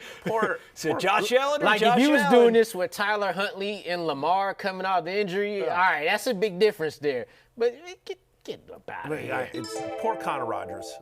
Well, it's good content for We him, got at this least. question. We got a question from Chase Henkin, hashtag FF pregame, PPR, Rashad White, Fannin, or Shakir in another league, Addison, Etienne, or Monangai. Yeah, I think the first one's pretty easy. It's Rashad White, just sort of the guaranteed touches. I actually think Fannin could be okay against the, but Njoku is going to play against the Jets, we just sort of talked about. And then I think it's Etienne, again, sort of touches. I don't love this matchup against Houston, but just he is going to touch the ball 15 times. And I have no faith in J.J. McCarthy, so it would just be the 2 running backs, Etienne or Monangai. So I'm gonna go with Etienne there. Big sweat for your Yeah, it's close, though. Colts-Falcons game right now. Falcons all the way down to the 1. They might be scoring too early. I don't know why they didn't just let him go in. Have they left Daniel Jones too much time to fumble a 4th time? No, look, in comeback mode, I would just get a ball to Jonathan Taylor. Yeah. By the way, and it's Tyler Algier down to the 1. Like, Of course. Why can't Bijan Robinson buy a touchdown? I It's can Tyler Algier is unbelievable. the closer, as they call it. He's Bijan Robinson. He closing. For the love of Two God. coaching staffs that don't care. He's about to get the Jay, ball what's right the now. lowdown on Travis Etienne? Low expectations is the lowdown for Travis Etienne going up against a vicious defense in Houston. His rushing prop is set at 54.5, which, if anything, might be a little bit high, I think. So Travis Etienne, he always has the potential to break one, but I wouldn't be counting on great things in a difficult matchup. my Bears buddies, as we're going 21 through 30, everyone was getting hyped for Kyle Monunga, and I had to say, okay, well, you got to factor in the Bengals' rush defense has been putrid. Yep. The matchup this week with the Giants, how would you describe it? Semi-putrid. Look, they give up 5.9 yards per carry to opposing running backs. That's pretty high up in the league. Like, no team gives up more. And they also give up rushing touchdowns at the 5th highest rate again. So you can run on them. You can run well. You can score on them with your running backs as well. So Monungai, I've talked about this throughout the show, but he's my running back 23. And again, when you think about the wind gusts, I think they'll find a lot more success running the ball than throwing the ball as well. Casey Carlson here tweeting. I don't know who Casey Carlson is. Cassie Carlson. She works for one of the local TV stations in Chicago. Okay, apologies to Cassie. So anyway, Cassie writes, tweets, Kyle Monungai will share the backfield with DeAndre Swift against the Giants' 31st ranked run defense. Ben Johnson will have both plays. Plays for both and believes in feeding the hot hand. Hashtag Bears. So there you go. Believe she's with the Fox big in Chicago. news there. So we should probably, you should just narrow the gap and just feel like, it's going to be, you should feel as good about the other one as the other one. Yeah. By the way, Falcons scored with Tyler Algier having his second touchdown of the game. Of course he does. So now they're going for a 2-point conversion. Get a camera on Jay just so he can watch this. Don't look at me. Oh my God. Drake London. No flag? No, it's just bad defense. All right. Your time, Daniel Jones. Your push time. into Jake. Drake London was wide open. Wide ass open. Great defense. Does Sauce Gardner play on this team? No. Detective Drake London. Just unbelievable there. Nice job there. Sorry. Ella? Well done. Ella, update your resume. What is that from Sauce? What is Ella's resume? Has she done some lemonade stands? Not even. Listen, 7. Hopefully she can be a high-priced lawyer imminently. She's a 7-year-old. She looked good sitting up here on the set last week. Yeah, let's get her a deal. Instead of Shoeless Joe, it'll be Shoeless Jay. We'll get her in the next Magnolia. Yeah. Shoeless Jay. Wow. I'll pay up on the sideline. I feel like I could get her for less than Lawrence. Would she like to co-host the show? Definitely, especially in 2025. Oh, goodness. All right. This is legacy time for Daniel Jones. Week 10 legacy. Wind down our running back ranks.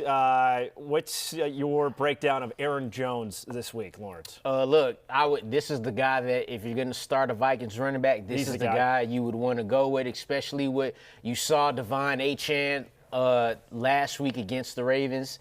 He was RB10. He caught 6 passes. Baltimore allows the 10th most receptions to running backs. So although their defense has gotten better, that's more so pass defense, that's run defense. But as far as running backs catching the ball out of the backfield, this should be a spot where Aaron Jones could flourish. Big run back, Lawrence, for in business. I might need a neck brace to get through this one, my friend. Unbelievable. Wide receiver time, and we're going to kick it off 1 through 10, and I want Monday morning quarterback Matthew's top 2. I like JSN and Puka Nacua. 1, 2, and Amon-Ra in the 3 spot. Had Drake London, who just caught the 2-point conversion at number 4. As we go 11 through 20, Matthew, what do you think of the trade talk that was around Jalen Waddle and the Dolphins turning down a first for him? It's a weird one. I mean, like it's certainly a fair price, obviously, but I get that they feel like they still like Tyreek Hill. This might be his last year with the Dolphins, and so Jalen Waddle is still fairly young, and that assuming they move on from Mike McDaniel in the offseason, you're going to want something, right? You're going to want something, So you've got Achane, you've got Waddle. You're going to want some pieces there to hopefully attract a coach. I saw that first round pick that they offered was from 2027 as opposed to 2026. I think the Dolphins wanted the immediate one, and it was like, nah, we're good on 2027. I just say, if that's the deal breaker, what's the difference in the value proposition? The Bills are going to be that pick's in the 20s this year. That's going to be. But man, could you imagine Jalen Waddle getting all them plays that Khalil Shakir gets, plus the deep ball stuff too? I know. Yeah. But whatever. They're fine. They got Keon Coleman. Yeah. Yeah, they're fine. I'm in a dynasty league where somebody traded Saquon Barkley last year during his epic run for Keon Coleman. That's ridiculous. Did I lose in the finals to the team with Keon Coleman? Yes, I did. Half-point PPR and first downs half-point first downs. There we go. Instead of PPR, pick one for flex: Mason Monungai, Garrett Wilson, or I'm assuming J-Mo. I'm assuming Jameson Williams, since Javonte Williams is on bye this week. And the answer is Garrett Wilson, and it's not close. I mean, Wilson was, prior to going down with injury, Wilson was great. I mean, Justin Fields has a lot of flaws to his game, but one of them is not getting the ball to Garrett Wilson. He can get the ball to Garrett Wilson. He feeds his number one wide receivers. He did it with the Bears and DJ Moore. He does indeed. It's something that other teams could learn from, as Bijan Robinson watches Tyler Algier get into the end zone for a second time. You picked Garrett Wilson there, and we got Garrett Wilson in our wide receiver ranks 11 through 20. Are you buying what Barry was selling, Jay? I am. I mentioned in proper shot, I think 55.5 receiving yards is low for Garrett Wilson. I think that people are looking at the fact that, the Browns have a really good defense, but they have a really good defense in a way that I think is still going to be conducive to Garrett Wilson getting fed in this game. Okay, let's dive into the details at 21 through 30. Does the win concern you at all? Now starting Wan'Dale Robinson, Matthew. I actually think the win could help. Again, Wan'Dale Robinson, yes, obviously his average depth of target has expanded quite a bit, but he's still, can be a PPR merchant. And, since week 6, he's averaging over 8 targets a game. He's got a 30% target share. And it's worth noting that the Chicago Bears, your Chicago Bears, George, the team you've chosen to root for your life, they allow the 6th most yard per game to the slot. They've also allowed the most touchdowns per game to the slot. So I do think that in a game where it's pretty windy, you're probably not trying to do a lot of deep stuff. It's probably a lot of underneath stuff. And so I do think Wan'Dale Robinson, very viable today. He's my wide receiver 21. What an indictment on Wan'Dale Robinson that the wind may help him. The one receiver that's rooting for 30 to 40 mile an hour wind gusts. You disagree? No, I disagree. By the way, do you think that the people of Berlin think Tyler Algier is the greatest running back that ever lived? Of course. Well, they just seen Jonathan No. Taylor. Second best. Second best. They're like, oh, man, we're seeing the top 2 running backs in the NFL right now. Who is this number 7 for this? We're thinking LaDainian Tomlinson, Marshall Faulk. Who's that number 7 over there stealing touches from Tyler Algier? Exactly. Yeah, exactly. Oh, good news. Danny Dimes is. Daniel Jones. 18-yard run. Now it's going to be 4th and 21. There you go. Come down to this. I feel like he could have got the first down there anyway. If you're a 7-year-old kid in Germany, your opinion of Daniel Jones, because you saw him last year against the Panthers, now you see him here, it's not great. It's not great. 7-year-old kid, that's anybody. You need to restore the faith of the 7-year-olds in Germany, Daniel, with this play and this drive. Unbelievable. Big It run. only comes down to this. Comes down to like this. Do you have faith, Lawrence, in Jordan Addison with J.J. McCarthy under center? No, it was scary last week because he was the only one who hadn't played with J.J. McCarthy as of yet. So now we only have a small sample size, and they've yet to throw the ball more than 25 times a game with, as we see Tyler Warren keep the game alive here. Thought he was going to drop that. I like the fact that Jay's not even pretending to be on TV right now. Listen, low key, I tried to watch it too. I'm trying to talk about Jordan Addison. I want to see. Hang on, we're not starting Jordan Addison, but Ruben Regler. There you go. Stop with the Jordan Addison name. Ruben Regler, Easy for you to say. says, I'm streaming the game and it's delayed a few minutes. Please stop killing the game for me by reacting, Jay. And look, this is what he does. He's the ruiner. He's the reactor. He's the reactor and he's the ruiner. The ruler, because that's what he does. He ruins, like endings of movies. Oh, they're going for the win. There you go. And then also the Colts game for poor Ruben, who's just trying to watch, and it's a little bit delayed. But Jordan Addison, very, very, very desperate play in Week 10. Like, I'll do this. Like, sometimes it's weird how that works. So, like, I will have my phone, and like I get alerts, like so and so's in the red zone or whatever, or like my team just Kyle Mongai touchdown, and I'm like, I'm literally watching it. He hadn't scored yet. I'm about to put mine down in case Jonathan Taylor scores another touchdown. The biggest scam with streaming is that you're 30 seconds at least behind to a minute, sometimes a minute and a half. It's insane. Bring back, make cable great again. Whoa. We're down to 3rd and 10. 3rd and probably like 13. He just got sacked. Danny Pennies. All right, go ahead. Barely scraping 2 pennies together with what he's done. Our tight end ranks and Rondé Gadsden all the way up to number 5. You think his dad's finally starting him in fantasy? Here's hoping. I mean, look, it's a great matchup with the Steelers. They are bottom 5 in the NFL in most fantasy points allowed to opposing tight ends. They're also bottom 5 in the NFL in most receiving yards allowed to opposing tight ends. He's been a top 12 tight end now in 4 straight weeks. He's averaging almost 18 fantasy points per game during that stretch. So, yeah, give me some more Rondé Gadsden II, the pride of Syracuse. Sorry, Sean Tucker. It's now Rondé Gadsden. Should we get a close-up as Jay watches this field goal Don't tell try? your buddy Mello that I said that. Yeah. What did you say, Carmelo? I'm still focusing on the field goal attempt, Matthew. We got some time. You give us the skinny on Harold Fannin.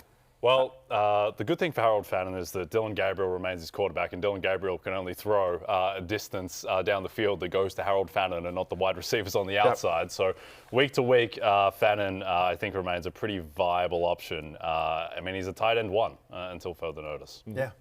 Exactly. So the guy that missed an extra point is now in to kick the And game missed a winner. 53-yarder. He made a 34-yarder. Here we go. He's going to Actually, line to up tie it up. 44-yarder. Exactly. For the shoe.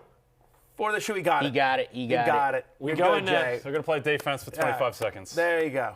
There you go. Might have some bonus ball in Berlin. All right.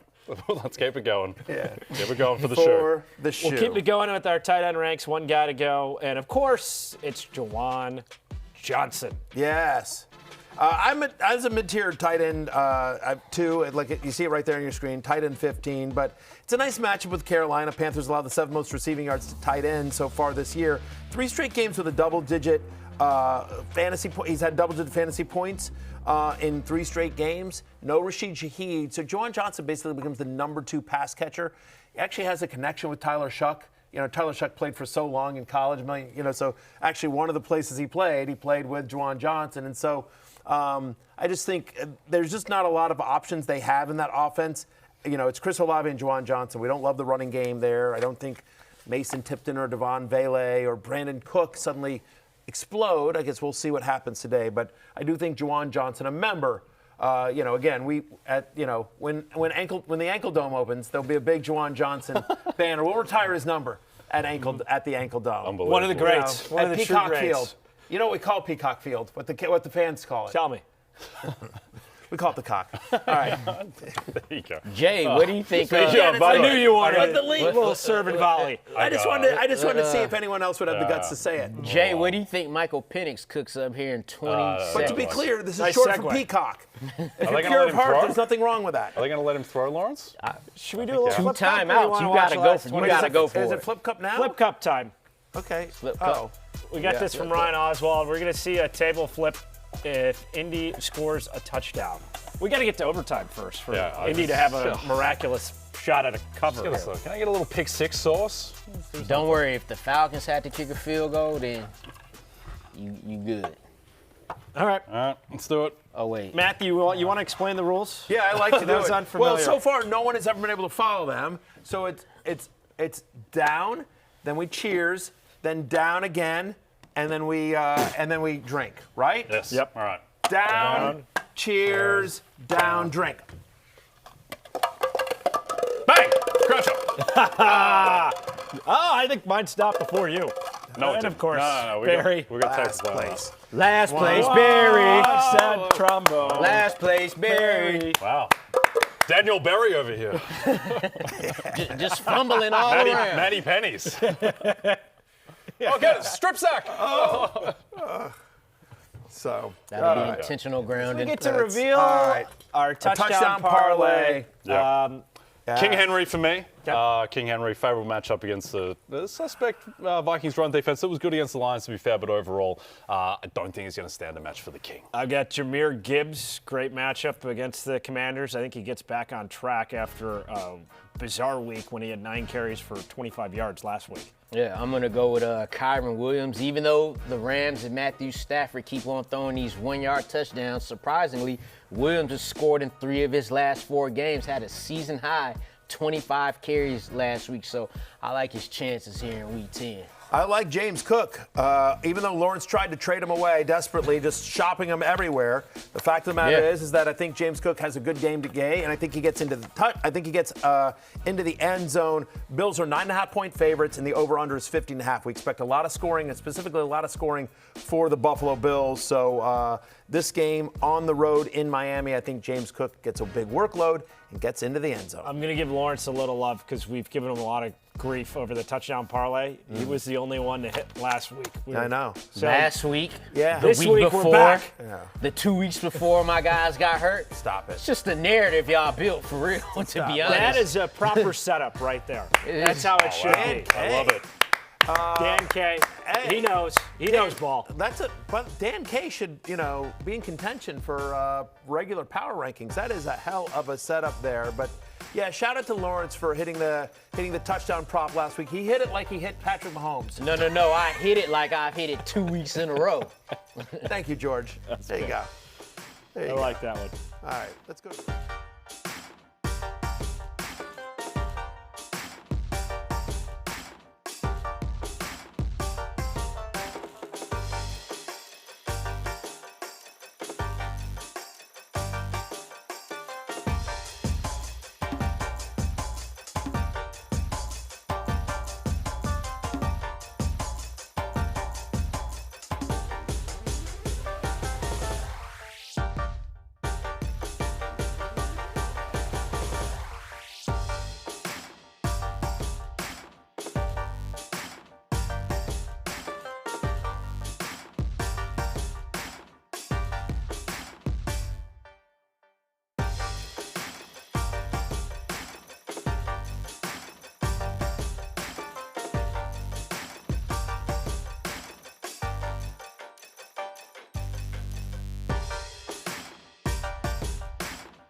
What do we got here? Penguin of the people for the Miami Dolphins. How about that? What are we thinking? We liking it? We not liking it? Not bad. No takers? All right. All right. I missed it. Big gulps. All right. Catch you later. On a scale of 1 to 5 beers, what would it take for you to start these players? Beer goggles time. Yeah, just one beer for me here, as you know, would not affect me at all. I'm impervious to beer. Everyone knows this. All tight ends. Dalton Kincaid leads all tight ends in yards per target, yards per route run. Miami allows the 5th most fantasy points per game to opposing tight ends. Last time they played, 5 for 56 and a touchdown for Dalton Kincaid against the Dolphins. I have him as a top 10 play this week. Again, stone cold sober, basically, which is what one beer for me is. Because, again, impervious to beer. We need to get a breathalyzer and test this. It's the most Bring it on. preposterous I'll claim tell you the result. you have ever made. Be above zero. Bills at spoil it Dolphins, for the everyone. first game, which Matthew already got into. Khalil Shakir, how many beers for you, Jay? 2 beers for Khalil Shakir. He does seem like it's always like 5 for 57 or whatever with his minor chance at a touchdown. But at the end of the day, he's still the number 1 wide receiver for Josh Allen against a very suspect pass defense. And how about Malik Washington for you, Lawrence? Look, with Tyreek Hill, 2 catches for 11.5 yards. The numbers went up drastically without Tyreek Hill. 4 catches for 27 yards a game. 4 beers from Malik Washington, man. Good little player, but only Jalen Water you could trust out those pass catchers. Yeah, I would agree with that. Definitely. Ravens at Vikings, our next game. Matthew, TJ Hawkinson, how many brewskis? I'd want 3. So for a normal person, you'd feel pretty buzzed. Again, impervious to beer. This wouldn't affect me, but for the normal person, it would. I'm concerned about T.J. Hawkinson in this one. Last 4 weeks, Baltimore's defense, as we've talked about, everyone's healthy in that secondary now. They're allowing the 7th fewest fantasy points to opposing tight ends. This is again over the last 4 weeks. Hawkinson still has yet to have a game with more than 50 receiving yards. He's very touchdown dependent, and I have no confidence in this J.J. McCarthy-led offense. They don't seem to want to throw the ball. They're kind of doing what they do to Bryce Young in Carolina, in Minnesota. Again, small sample size here, but it just feels like KOC is like, we're going to try to run the ball and play good defense and try to hide J.J. McCarthy. Here's T.J. Hawkinson's yardage total in the 3 starts J.J. McCarthy has made this year. 15, 12, 11. Yikes. He's never had 16 receiving yards with J.J. McCarthy under center. Yeesh. My tight end 16. And that's only 3 beers? Only 3 beers. I would think they would. I probably meant more. Should have been more beers. I mean, for me, it's probably like 20 beers. That's when I start. 20 beers, I start like, okay. Case race, Barry? Yeah, exactly right. Okay, well, he was just saying how poor and anemic this Vikings passing attack is with J.J. McCarthy. So how many beers would you need for Jordan Addison? 3 beers for Jordan Addison. Love the player, love the talent, love the system. Don't love the quarterback. And JJ, as good as he was last week, relatively, still only completed 14 passes. I still think there's upside here because we haven't seen enough from JJ to write him off, but we also haven't seen really anything to believe there's going to be a high-volume passing attack. And finally in this game, Mark Andrews for the Ravens, Lawrence. I would say 3.5 beers. I know he had the 2 touchdowns last week, but that kind of clouds the judgment. It was the only 2 catches he had. It was only 22 yards, and he hasn't had more than 35 receiving yards in a game since week 3, and that's the only time he's done it, so 3.5 beers. Cardinals at the surging Seahawks. Marvin Harrison, he's looked great with Jacoby Brissett under center. How many beers would you need? Shout out Marvin Harrison Sr. The dad tweet remains undefeated. 7 receptions last week. That was a career high. He's had a higher yards per route and target rate with Jacoby Brissett than Kyler Murray. That connection seems to work. So just 1.5 beers for me. Again, which for me, whatever. Might as well have orange juice there. He's my wide receiver 19 this week. I'm interested in the buzz around Rashid Shaheed going to the Seahawks, same system with Clint Kubiak. Do you think it's going to be a seamless transition or a little bit of a curve for him to get acclimated to that offense? I think it'll be a relatively seamless transition. It's just like, what does that mean, though? Because it's still going to be JSN's offense. They still run the ball a ton. They have a very low pass rate over expectation. So Shaheed, it's going to be how lucky do you feel that he connects on the 50-yard bomb, and I just don't think you can count on that week in, week out. So 4 beers for me here. Crazy hypothetical for you, Lawrence. You're reaching in the fridge. How many beers are you pulling out if you're hitting start for Kenneth Walker? Probably 3, because right now, you're saying, well, he's touchdown dependent. Well, he ain't scored a touchdown since week 3, so that ain't been getting depended on a lot. Arizona, middle of the road versus running backs in fantasy. Walker's in the committee with Charbonnet, so 3 beers, because either one of them could be decent.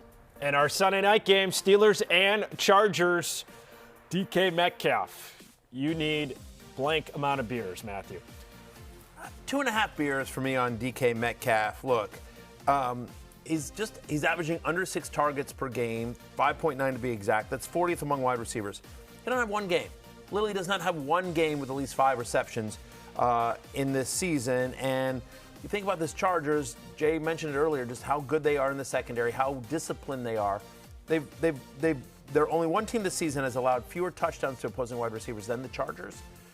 I don't know. I don't get a great feeling about this. He's my wide receiver 25. I think he's a boom bust wide receiver 3. So I'd want a couple of beers. I'd want, 2.5 beers for me on DK Metcalf.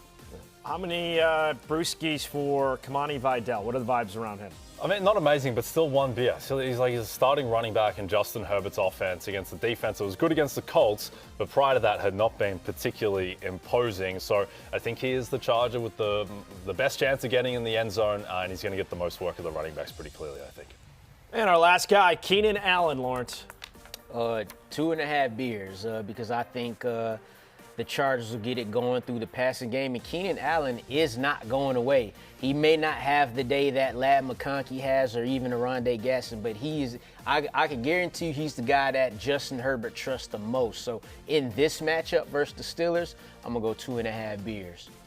Lawrence getting after it there with 13 beers. Jay had 10. Matthew couldn't feel the 8 beers that he had, so he was taking it easy this week. Yeah. Pick up 8 line beers is time. nothing. So drink beers. I might as well be drinking water. By the way, I realized whenever the Colts do something good, I keep grabbing Lawrence's neck, which is sorry about that, Lawrence. No, trust me. I would know, and you definitely would know. Both of you guys should be apologizing to America here. Yeah. 2-7, 2-6. To be fair, Or just riding hot. apologizing to Barry. I think we both won our bets last week too, so it was even worse. Oh, you're getting hot, like live at noon on the cock. Yes. Matthew's been taken home by Jay 5 times and Lawrence 3 times. So pickup lines, these brought to you by DraftKings. Crowd, it's yours. Who's going to holler at Matthew first? Let's go with Lawrence. Yeah. I'll go first. Lamar Jackson to run for 25 yards. J.J. McCarthy to run for 15 yards. Okay. That's at plus 104. Funny enough, that came down from plus 114. Matthew McCarthy's rushed for 25 yards in 2 of his first 3 games. The one that he didn't, he had 9 carries in the game. That was against the Lions, right? And then you got Lamar Jackson, 25 yards. That by itself is minus 280. That's why I got to put it together to make this plus money here. The last time he went against Flores, his blitz-heavy defense, he ran for 39 yards. So Lamar for 25 on the ground, J.J. McCarthy for 15 plus money. I like it. Okay, I'm baffled by this line, Matthew, and I hope you are too. Chris Olave over 53.5 receiving yards.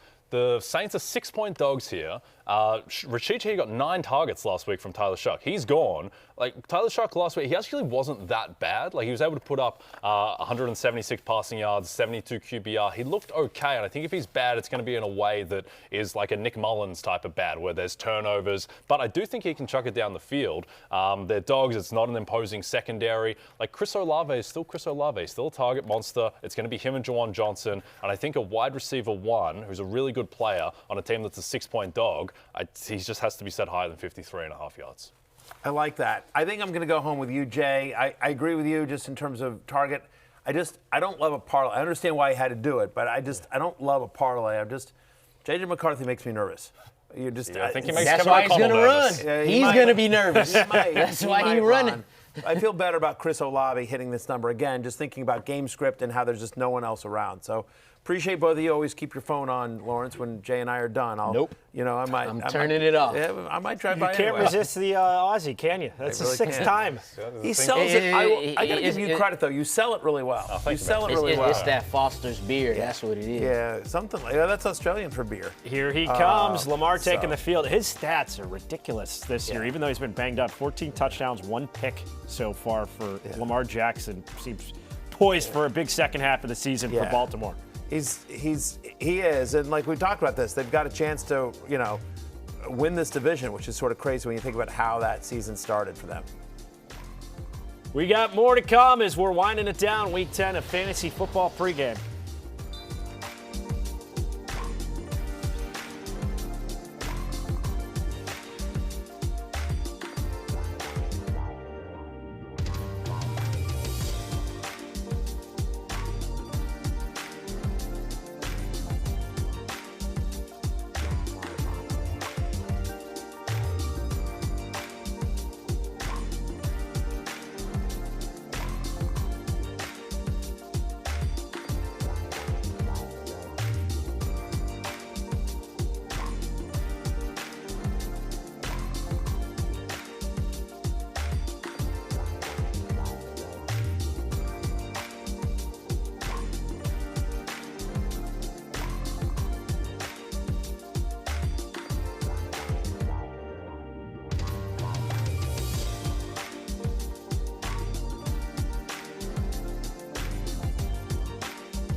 How about this from Medici as a screenwriting professor who teaches a class on Toy Story? Barry is right about it being an all-time great movie. It's 1 and 1A next to Crocodile Dundee 3 in execution. Medici is on an all-time hater. He's the Jonathan Taylor of the He on a run. He on a run. He is right about all that. And in fairness, Medici, let me know if you'd like me to talk to your class about Crocodile Dundee 3 and only Crocodile Dundee 3. Just the magic we created in terms of structure. Like, listen, it's not a good movie, but I will say this. It's a watchable movie. Like, whatever. Paul Hogan, don't get me started. I've done podcasts about what a nightmare that was to work on, and like just everything that Jonathan Taylor, by the way, 218 yards, just scores for the. He's got a drink for free Monday. Is that his third touchdown? Third touchdown of the day. Give him the MVP. Absolutely. Please do. Oh my goodness. This is so. Exile. I don't always like to go behind the scenes here, but during the commercial break, Jay called his wife and told her that they were naming their child Jonathan Taylor. Yes. I told her. He said, pick one of the daughters. I don't care which one, but honey, we are naming one of our kids Jonathan Taylor if he scores on this drive, and so that's what's going to happen. All-time fantasy performance from Jonathan Taylor. His total numbers: 32 carries, 244 yards.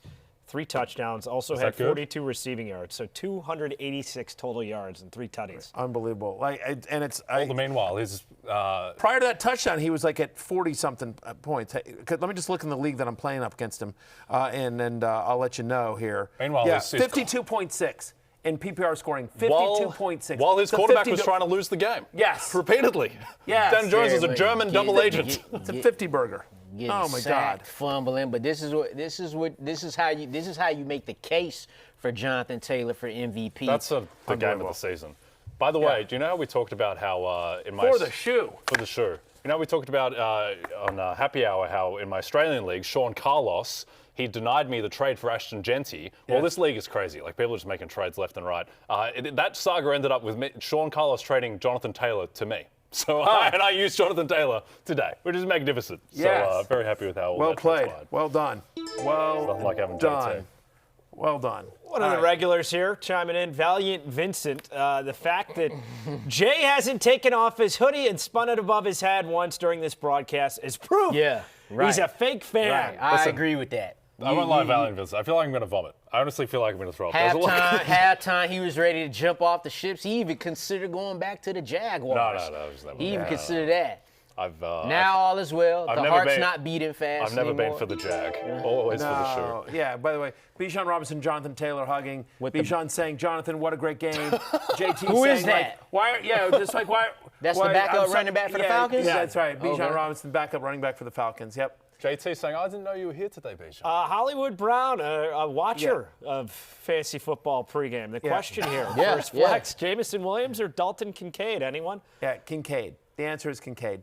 I mean, I get it against my Commanders, but I think they're able to run the ball effectively. J-Mo had a good week last week, but I'm with you. Yeah. Our next one here, Rich Herrera, Slayton Otten or Charbonnet?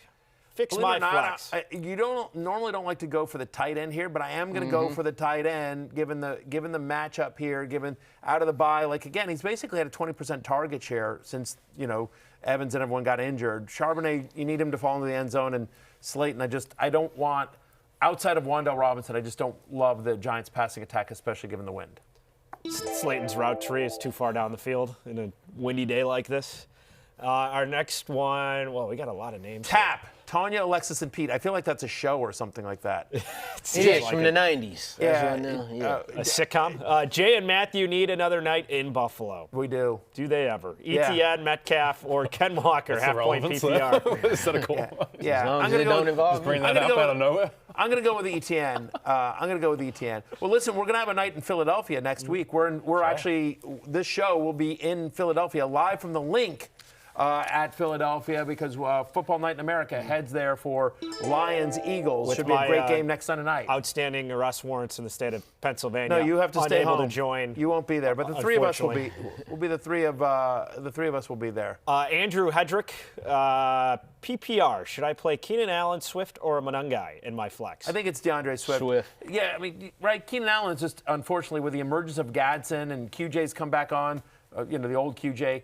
Allen sort of dropped down. Swift to me, we just think, we haven't ranked above Monangai for the Bears against the Giants. It's a great matchup. Do you think people are going to start buying the Pennsylvania Rust Pit now that both games I've missed are in the state of Pennsylvania?